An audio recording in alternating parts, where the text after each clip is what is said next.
Israel అయితే తన దాడులు మళ్ళీ భారీ ఎత్తున కొనసాగిస్తుంది. గాజాని అతలాకుతలం చేస్తుంది. అమెరికా చెప్పిన పొమ్మంది. 25 దేశాల ప్రకటనను లైట్ తీసుకుంది.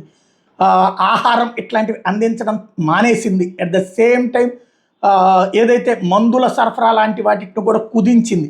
ప్రజలు ప్రాణాలు కోల్పోతున్నారంటే ఆ ప్రజలతో పాటు తీవ్రవాదులు కూడా ప్రాణాలు కోల్పోతున్నారని వాళ్ళ route. At the same time attacks ఆపట్లేదు. గాజా ప్రాంతాన్ని ఒక రకంగా చెప్పాలంటే శ్మశానం కిందకి మార్చి మైదానం కిందకి చేసి ఆ ప్రాంతాన్ని బఫర్ జోన్గా చేసుకుని తద్వారా తన దేశానికి భద్రత కల్పించుకోవాలి.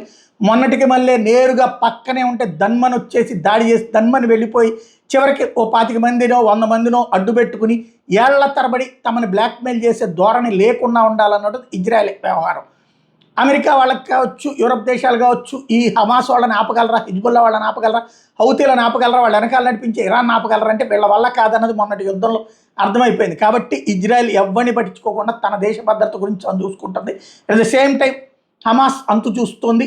ఆ కారణంగా అక్కడ ఉన్నటువంటి వాళ్ళని తమ చుట్టూ ఉంచుకున్న పాపానికి లేదా వాళ్ళని కాపాడుతున్న పాపానికి గాజా విలవిల్లాడుతోంది.